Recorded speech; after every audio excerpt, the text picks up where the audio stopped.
Ассимиляция абхазской молодежи с каждым днем усиливается. Министр образования Ханна Гунба заявила, что на территории Абхазии будет открыт центр идеологического и нравственного воспитания. Также все преподаватели будут готовиться в России. Я думаю, тут все прекрасно понимают, что тот преподаватель, который будет подготовлен в Москве, он будет преподавать только ту идеологию, которая сегодня выгодна Кремлю. То есть абхазские дети будут изучать, так скажем, как нужно правильно себя вести перед Москвой.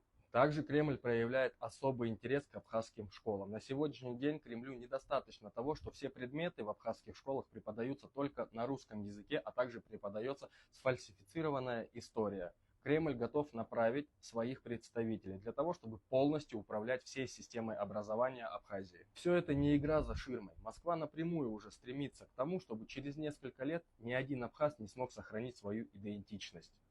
То есть, чтобы вся абхазская молодежь считала себя русскими и частью, конечно же, России.